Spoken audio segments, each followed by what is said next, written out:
Ladies and gents, we are back, and I'm here to celebrate with you that we have made the end of the season. Thank God that is over. I'm here on my own today just to basically, I've got to travel for work over the next few days. I think I'm gone for just over a week, and I won't be around to jump in with the boys to do the season review and player ratings for the season and stuff like that. So I thought I'd just give you a quick overview, reaction, thoughts on the season, where we've been, how it's been, what maybe we could have in store for the summer and maybe for next year as well. God, it's been hard, hasn't it? It's been so difficult. I'm just going to basically go through everything and try and wrap up what has been I was just going through it myself there, and it was just some of the stuff that's happened this year has been mental, hasn't it? So yeah, we'll get into it, but please do firstly smash a like on the video and subscribe and all that jazz. It helps us a lot. It was weird how it started, wasn't it? I don't know about everyone else, but I was kind of excited for going into this new era, new manager, new style, new era, it felt very different. It felt like the fan base was so split, and there was such a divide amongst people who wanted the previous manager out and people who wanted him to stay, and it felt like the right time for something new. And we went into that Villa game with a ton of new signings. We obviously won the transfer window, supposedly, and yet barely any of them started against Villa, and it very quickly dissipated when we put in a pretty abject performance and we lost that game. But then it turned around when we beat Palace, and then we scraped a win against Bournemouth in the Cup, and you were going, okay, well, maybe we could get somewhere. And then we just couldn't buy a win. I think it was 5 games without a win before we ended up beating Ipswich 4-1. There was talks of bust-ups behind the scenes. Obviously, there was the Kudus incident at Brentford, and we were starting to hear about what was going on, and stories were starting to come out from the dressing room, which for me is never a good sign about the health of the club and about what's going on. And with hindsight, we knew there was agendas being pushed. Lopetegui, who was at fault for Lopetegui signing? Was it Sullivan? Was it Steiden? Steiden seemingly was trying to get rid of the bloke as soon as he joined, and that was never gonna create a good atmosphere for the club and for the players, and that kind of translated onto the pitch, didn't it? Like I say, the Kudus swinging for him. You had Tadibo had a fallout with him, and Füllkrug got injured and then disappeared to Germany, and just nobody had a clue what was going on. He was on podcasts, he was on TV shows, and living it up in Germany, whilst we were struggling with poor old Mikel Antonio, who was having to lead the line at, I don't even know how old he is nowadays, 35, 34, something like that. And he was not there to lead the line. We brought in Füllkrug to do a job, and he just wasn't available. And there's no coincidence in the fact that we struggled to score. We struggled to do anything. We then turned it round, and that win at St James's Park, we were brilliant that day. We were really, really good in that game. I don't know what happened. Just everything seemed to click. We were good on the ball. We were good out of the ball. We beat them 2-0, and we were good value for a 2-0 win as well. And you were thinking, all right, well, maybe there's something here. And we were brought back to earth so quickly, getting smacked at home to Arsenal, which seems to be a regular thing nowadays. And then the loss to Leicester is the one that really got me. We discussed this with the boys, with James and Lucas, yesterday. The Leicester loss away from home, where we had 30-something shots but didn't look like scoring until Füllkrug, I think it was a jammy header from 3 yards. And that was the only goal that we scored, and we got beat 3-1 by a Leicester team that, let's be honest, they were rubbish. They were absolutely rubbish. No disrespect to them, but they were never equipped to stay in the Premier League again. They'll probably come straight back up again, and fair play to them, but there's no way we should have been losing 3-1 away at Leicester.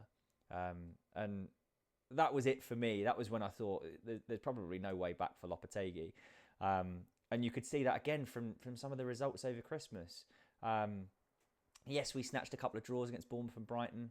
We scraped the win against Southampton. So we were actually 8 points from 4 games at that stage, which in the grand scheme of things, when you add the win against Wolves in there, in the grand scheme of things, it's pretty good around Christmas. Difficult period of time.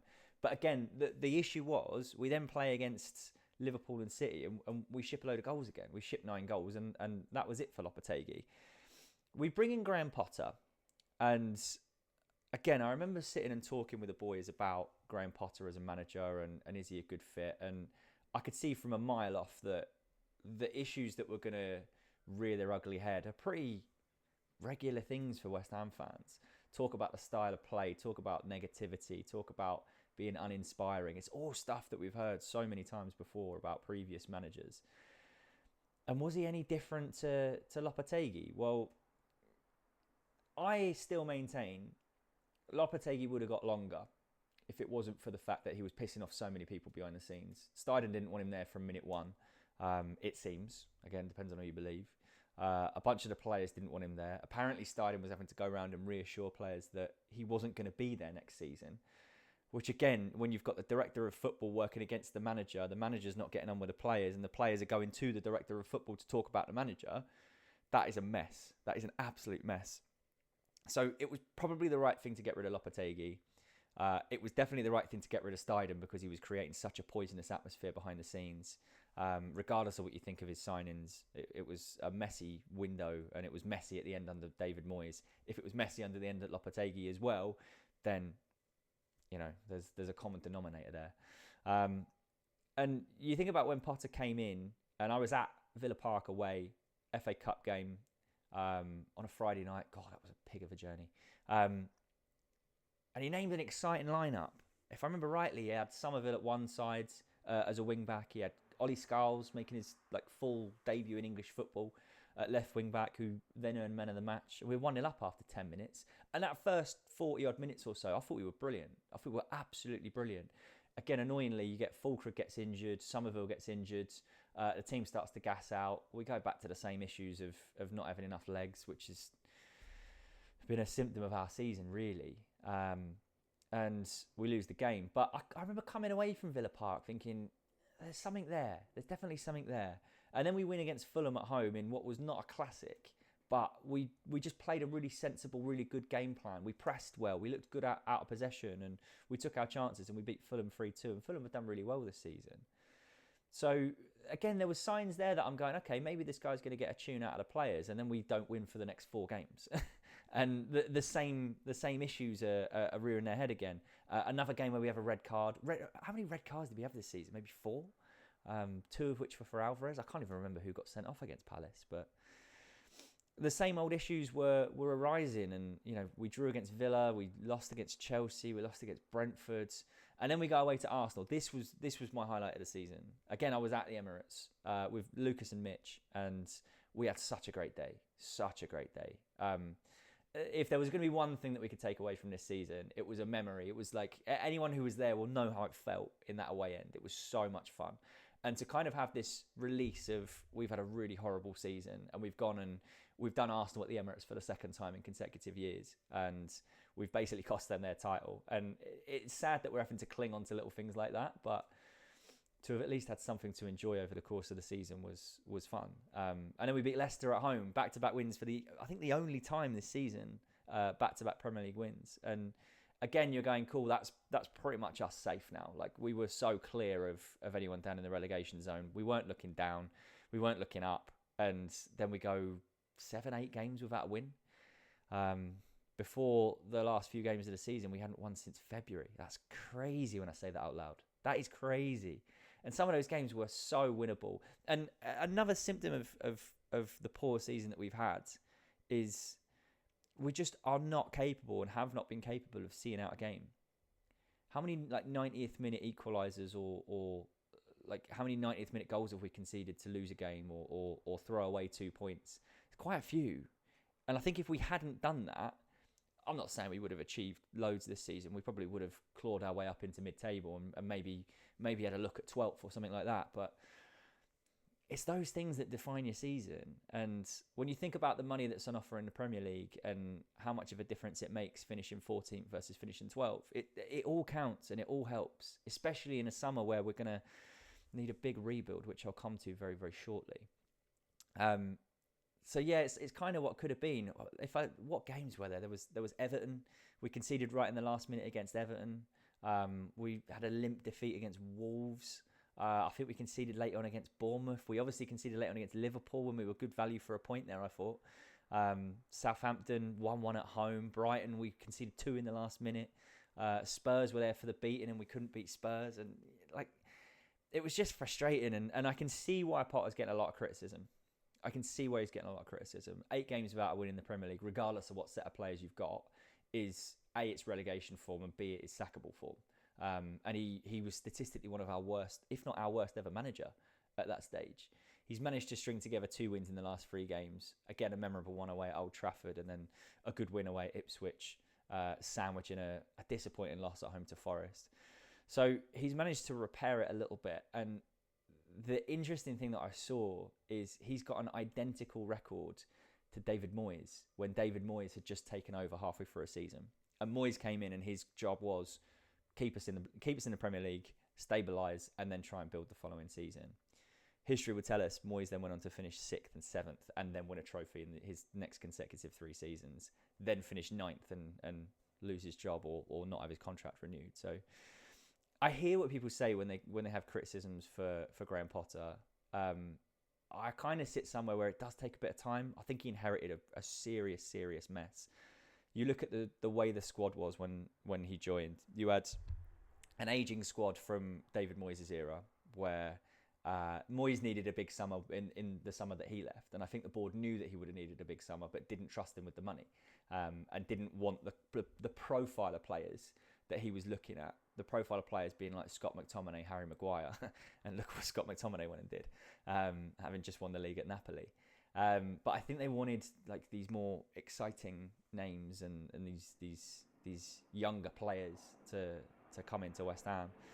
And we ended up being served with a real mishmash of signings in the transfer window, where Sullivan signed a couple of players. I think we attribute Wan-Bissaka and Somerville to Sullivan. Lopetegui signed some players. You look at the likes of Guido Rodriguez, Carlos Soler were Lopetegui signings, and then Tim Steidten signed some players. You look at Luis Guillermo, famously was a Tim Steidten signing. Nicholas Fulkrug was as well, and you end up with this whole too many cooks have then ended up spoiling our transfer window, and you've got no real identity in the squad. You've got no real style of play. You've got no real cohesion between the type of players that we've got. You look at the centre-backs that we've got. We've not got a single centre-back who's capable of dominating a game. You look at prime Kurt Zouma when Kurt Zouma first joined. His first season at West Ham, he was phenomenal. And he was nothing special on the ball. He was never anything special on the ball. He didn't need to be. But when a cross came in, Kurt Zouma was getting his head to it. When someone needed to block a shot, Kurt Zouma was getting in front of it. Same goes for Craig Dawson. What a signing Craig Dawson was. And he was like nothing special on the ball when he first got into the team. But he was everything that we needed in a big bruising centre-back. And we just don't have that. And it's part of the reason why we've leaked so many goals this season. A problem that was there last season that we haven't then addressed this season. So you look at what's ahead, and it is worrying times. I'm not sitting here like fretting. I'm not sitting here going, Christ, we're going to be the worst team in the league next season. Obviously, the 3 teams that come up have got a huge job, especially the likes of Sunderland, who I think they finished 5th and ended up coming up through the playoffs. They'll struggle next season. But they're 3 teams that will want to be in the Premier League, that will not just limp and go down. They will all give it a good go. Especially that you've got Scotty Parker at Burnley. Scotty Parker, who's been relegated a couple of times now, he will put everything into this, and he will spend money, and he will do his absolute best to keep that Burnley side in the Premier League. Because once you get known as the manager who can bring teams up and not stay in the Prem, that's what you'll be for the rest of your career. And I think Scotty Parker probably knows that. Leeds will come up and spend money. Leeds are a big name as well, so they will attract players, and they will give it a good go. And like I say, Sunderland I think will struggle, but they'll give it a good go as well. So I'm not sitting here thinking we are not as good as the teams coming up and we're definitely going to be scrapping relegation, but it's definitely in my mind. There's a huge summer like coming up for West Ham, and the question is, will we actually spend the money that we need to? And that's one that I've no answer to. I really don't know. We seem to get the same narrative every single transfer window that says we've got no money, and then we end up spending 100 plus million pounds, which when you think about it, we need to spend over 100 million pounds. I was doing the maths on how many players are leaving, right? You got the 4 players who are out of contract who we've said goodbye to. You got the 2 loan players who have not impressed enough to earn contracts or earn a move to West Ham. They're 6 players that we're definitely not going to have next season. You then look at players who are probably not good enough. Andy Irving, Guido Rodriguez, Mavropanos. All 3 of those have not made an impact on the team this season and probably need to be moved on. And then you got the big names, Paqueta and Kudus. Kudus looked like he was saying, it didn't even look like he was saying goodbye. He looked like he didn't want to be there yesterday. He's looked like he's not wanted to be there for most of the season. It felt like he threw the towel in after Lopetegui came in and it wasn't working and he didn't get on with the guy and he just looked disinterested. So I imagine a bid comes in for him pretty quickly and we probably say goodbye to him. Paqueta looked like he was, I don't know what he looked like yesterday. He obviously came over and fans were singing his name. He's obviously well liked amongst the majority of West Ham fans, but we're going to find out the result of his hearing. If he's found guilty, right, he's banned and we're probably never going to see him play again. If he's found not guilty, we probably sell him and there's probably lawsuits that will fly around and it's going to get really messy. So I don't expect to see either of those 2 playing for West Ham next season because they're worth big money as well. And if you need a rebuild, if you can get upwards of £100 million for the pair of those 2 players and then add it to whatever budget you've got, you're going to have to move them on, especially considering they've both underperformed as well. Paqueta didn't register a single assist this season. I don't know about his non-penalty goals as well, but there wasn't many. Kudus, I think, scored 6 and assisted 2 or 3. Maybe scored 7, I'm not 100% sure. But again, for a player who's supposedly worth £80 million, that's not good enough for me, especially with the attitude problems as well. So you've got to take the money for those 2 if you get it. Plus, then you look at Emerson as well, a cryptic post that he put on social media yesterday. Something about time is the healer for all things or something like that. He wasn't in the squad yesterday. I've not known of any injury for him. And he's struggled to get in that side. You've had Wan-Bissaka playing ahead of him at left wing-back in recent weeks. Ollie Scholes then comes back into the fold. He looks like the future of that position for West Ham. He's got a lot of developing to do. I'll come to him in a moment. But the future doesn't look great for Emerson, and he could be on the way out as well. Then you look at Antonio. I glossed over the whole Antonio thing. Obviously, the incident of Mikel Antonio this season was... I'll never forget that feeling. I was sat there and stuff started. I was just flicking through Twitter and rumours started. And all of a sudden you're seeing images of this car and rumours that it's Mikel Antonio. And lo and behold, it was. And somehow that bloke survived it, which still baffles me to this day. But you look at that, our number 9 who has led the line for... I know he's not played up front the whole time, but he's been in that team for over 10 years now. And he's in a crash, and we'll probably never see him play for West Ham again. I'd love to. If we can figure out a way of giving him like a reduced contract with big bonuses for playing, just to motivate him to get fit again, I'd love to see him just come on for the last couple of games next season. I know it's sentimental, and it's probably not going to happen. So you think about him as probably never playing for West Ham. Those players that I've listed there, that's 13 players out of a squad of 25 who aren't going to be there next season. And the ones who are going to be there, the likes of Todibo, the likes of Kilman, the likes of Ward-Prowse, who've all not really shown what we need from West Ham players in terms of quality, in terms of consistency, in terms of character as well. You look at that and you go, that's 13 holes we've got to fill. And that's a bunch of players who have been playing pretty much week in, week out, who... the jury's still out. Like they haven't been good enough. Todibo and Kilman especially. Kilman's been fine, but is fine good enough for West Ham? Probably not. Definitely not, as far as I'm concerned. Todibo was poor yesterday, and he's been poor for a lot of the season. He can't stay fit. He doesn't look like he doesn't look like he's in shape to play Premier League football. He looks gassed after about an hour. Hence, he keeps coming off. That's not good enough. So if we're looking at that as our 2 centre backs, and the other one's going to leave, we've got to go and sign a pair of centre-backs along with pretty much every other position. So it's a worrying position to be in. Now, the shining light of what we've got already coming back into the squad, you think about the players that have either been out on loan, you look at the youngsters who have been in and around the first team. Ollie Scholes obviously has been... I've been so impressed with him, and I'm really happy that we've got him coming through, and he will address a long-term issue. But he has still got a lot of improving to do.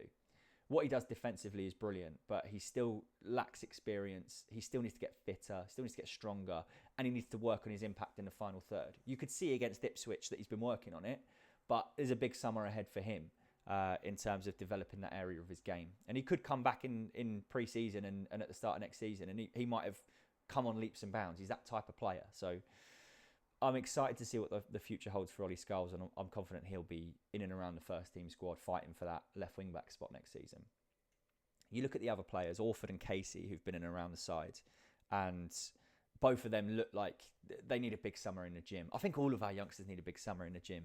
And I compare it to Declan Rice when he broke through, because he was exactly the same. He was this young kid who was built like a teenager, because he was a teenager, who had all the potential in the world, but it was very raw. He was very inexperienced. He made mistakes, and that's fine. As a youngster, that's absolutely fine. But he, one season, spent the summer obviously getting strong, and was a completely different player. Completely different player. So I hope that the likes of Orford, Casey and Scholes are doing that and come back ready for first team football, ready to at least fight for their place in the squad. And then you look at 2 players on loan, well, 3 players on loan really, Potts, Earthy, Callum Marshall, who's had a brilliant season at Huddersfield as well. But you look at those players and you go, it's up to them now. It's up to them to go and do exactly what I've said about the other 3 and go and have a big pre-season and prove that they're ready to fight for that shirt. George Earthy, as much as he's been a bit of a bit part player for Bristol City, when he's played, and the bits that I've seen of him play, he's looked really, really good. He looks really intelligent off the ball, and he's got a really nice touch on the ball as well. And that's the kind of player that we're going to need next season. Freddie Potts, if he becomes the player that he could become, could solve a massive problem in centre midfield. But doing it week in, week out for Portsmouth in the lower reaches of the Championship is different to doing it week in, week out at West Ham. So he again will need to spend a big summer getting strong and a big summer getting ready for fighting for first team football. Callum Marshall probably isn't ready, but again, he's done everything that he could do out on loan at Huddersfield. Hopefully he'll get a loan to the Championship next season and do the same again, and we might have a serious player on our hands there as well. So maybe they fill some of the gaps in the squad, but 13 gaps, there's a lot to do in the summer. Potter's going to have nowhere to hide. He's got his recruitment team around him. I've defended him and said he probably does need his own players who are ready to play the system that he wants to play. He's a 3 at the back manager, and we were not set up to play 3 at the back. We just weren't. We don't have the incisive midfielders. You look at our lack of dynamics in midfield yesterday. You had Alvarez, Souček and Ward-Prowse. Ward-Prowse was the best of the 3, but he's not known as a dynamic midfielder. He'll keep the ball rotating, he'll score the odd goal, and he'll play a good set piece. And that's his game. And I've got no problem with that. But if that's one of the players that we're going to play in centre midfield, we need a top quality number 6 who's actually able to break the play up and able to stop transitions. And we need a number 10, or we need a creative midfielder who's going to work alongside them, who can actually provide for our strikers, because that's a huge area that we've struggled this season. If our most creative midfielder, Lucas Paqueta, didn't register a single assist this season, it's no surprise where our issues have been coming from. It's largely been coming from the creativity department. So I do expect us to get better. I do expect West Ham to do more than we did this season, purely because I like to think that we've taken a lot of the pain that we need to take. I like to think that it can't get worse. Mick McCarthy memes in my head. It can. I like to think that, but like I say, there's a lot that needs to be done. I don't think that we're going to tear up trees next season. I think it's going to be another season of pain, and I think there's going to be a lot more divide about how people view Graham Potter. He's going to need to come out and he's going to need to win 3 of his first 6 games, and he's going to need to show people that he's got something about him. And if he doesn't, and if we've got 1 win in our first 6, I expect the noise to be very, very loud surrounding Graham Potter. Because, like I say, he'll have nowhere to hide. Once that transfer window slams shut, he needs to have a good squad ready to play the style that he's going to play, and he needs to be winning games of football, because we can't go 8 games without winning again next season.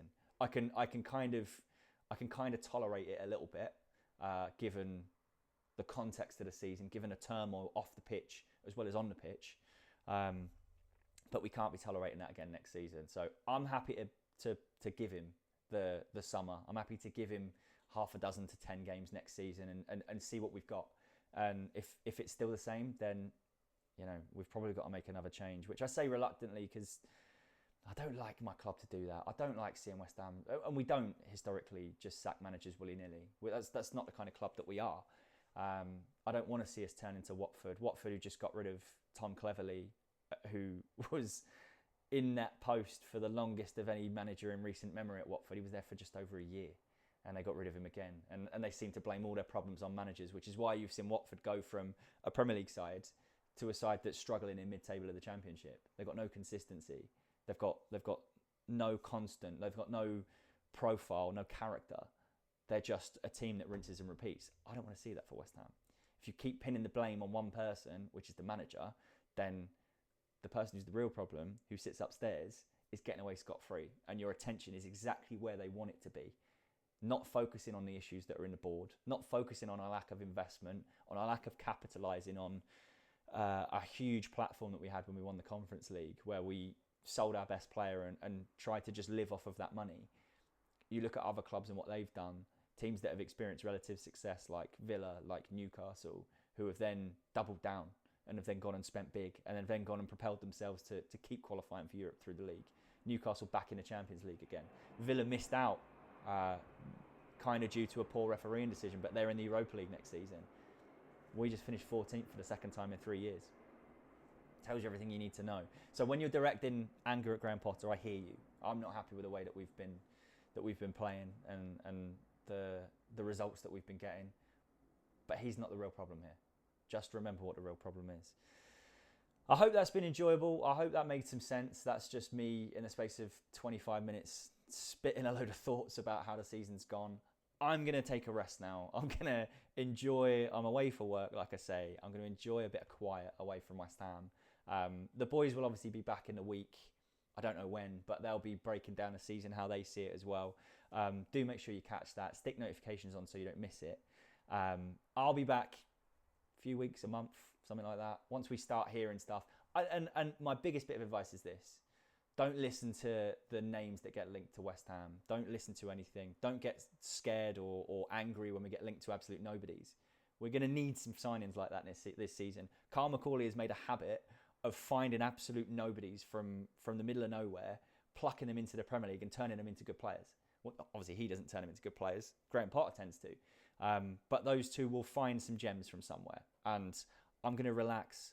I'm going to wait until I see pictures of somebody I've never heard of holding the shirt. I'm going to try not to watch any comps and get excited of them. I've learnt the lesson from last season. I'm not going to do that again. And when it comes to it, and we've got 10 new players at West Ham next season, and we've seen them play a few games in pre-season, and we're gearing up for the first game, then maybe I'll be excited about certain players, and maybe then I'll give some judgment. But until then, my advice is this. Chill out, enjoy the summer, and we'll catch up very soon. Thanks for watching, and we'll see you again on E20 very soon.